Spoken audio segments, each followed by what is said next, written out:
Welcome to new TV Telugu. ఇప్పుడు AP top 10 చూద్దాం.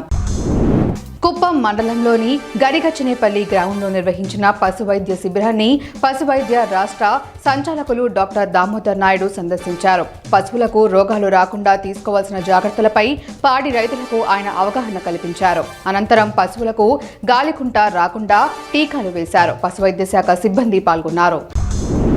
గుంటూరు జిల్లా కలెక్టర్ ఆధ్వర్యంలో జరగనున్న 76వ గణతంత్ర దినోత్సవ వేడుకలకు గుంటూరు జిల్లా పోలీస్ గ్రౌండ్ ను అధికారులు సిద్ధం చేశారు. జాతీయ ఓటర్ల దినోత్సవ వేడుకలను చింతలపూడి ఫైర్ స్టేషన్ సెంటర్లో స్పెషల్ డిప్యూటీ కలెక్టర్ ముక్కంటి, చింతలపూడి తహసీల్దార్ ప్రమద్వార ఆధ్వర్యంలో ఘనంగా నిర్వహించారు. ఈ సందర్భంగా విద్యార్థులు, సిబ్బంది ఓటుపై అవగాహన కల్పిస్తూ విద్యార్థులు నృత్యాన్ని ప్రదర్శించారు. ఈ కార్యక్రమంలో చింతలపూడి ఎంఈఓ 2 కిరణ్ కుమార్ తదితరులు పాల్గొన్నారు. ఏటికొప్పాక షుగర్ ఫ్యాక్టరీ మూతపడి 4 సంవత్సరాలు కావస్తుండటంతో అందులో విలువైన యంత్రాలు తుప్పుపట్టిపోతున్నాయి.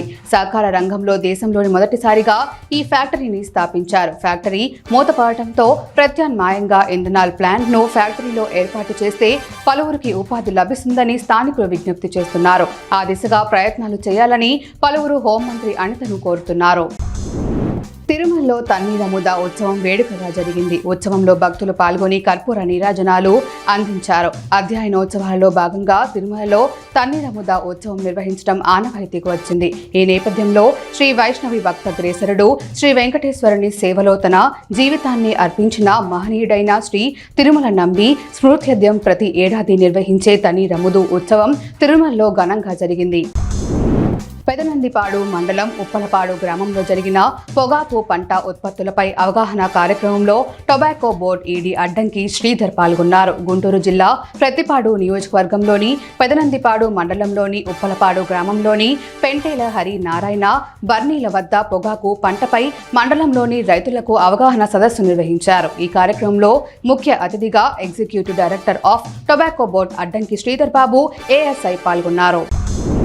అక్రమంగా విదేశాలకు చెందిన 2,50,00,000 విలువైన నాణ్యత లేని నకిలీ సిగరెట్లను గుంటూరు కస్టమ్స్ అధికారులు కాల్చి బూడిద చేశారు. గుంటూరు సిటీలోని జీఎస్టీ కార్యాలయంలో కస్టమ్స్ కమిషనర్ మీడియా సమావేశం నిర్వహించారు. సమావేశంలో ఆయన మాట్లాడుతూ కేంద్ర ప్రభుత్వ ఆదేశాల మేరకు ప్రభుత్వ అనుమతి లేని విదేశాల నుంచి అక్రమంగా తీసుకువచ్చి గుంటూరు జిల్లాలో పొగాకు పదార్థాలు, సిగరెట్లు, గంజాయి వంటి వాటిని విక్రయించినా, సేవించినా చట్ట ప్రకారం అరెస్టు చేస్తామని కస్టమ్స్ కమిషనర్ అన్నారు. రాష్ట్రాన్ని మొన్నటి వరకు ఒక సైకో, ఒక నియంత పాలించి రాష్ట్రాన్ని అతఃపాతాళానికి తొక్కి రాష్ట్రానికి భవిష్యత్ అనేది లేకుండా మాజీ ముఖ్యమంత్రి వైఎస్ జగన్మోహన్ రెడ్డి చేశాడని రాష్ట్ర గృహ నిర్మాణ శాఖ మంత్రి కొలుసు పాదసారథి మండిపడ్డారు. జిల్లాల పర్యటనలో భాగంగా రాష్ట్ర గృహ నిర్మాణ, సమాచార, పౌర సంబంధాల శాఖ మంత్రి కొలుసు పాదసారథి పల్నాడు జిల్లా నరసరావుపేటకు వచ్చారు. ముందుగా కోటప్పకొండలోని త్రికోటేశ్వర స్వామిని దర్శించుకున్నారు. అనంతరం ఆయన మీడియా సమావేశం నిర్వహించారు. సమావేశంలో మంత్రి పాదసారథి మాట్లాడారు.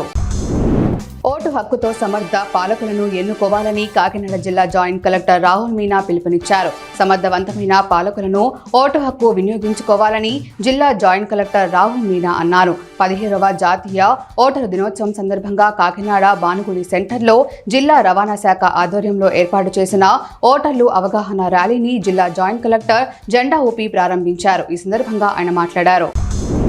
కాకినాడ నగరాన్ని పొగమంచు కప్పేసింది. దీంతో ప్రజలు, వాహనదారులు ఇబ్బందులు పడుతున్నారు. తెల్లవారుజామున 4 గంటల నుంచి దట్టంగా మంచు కురిసింది.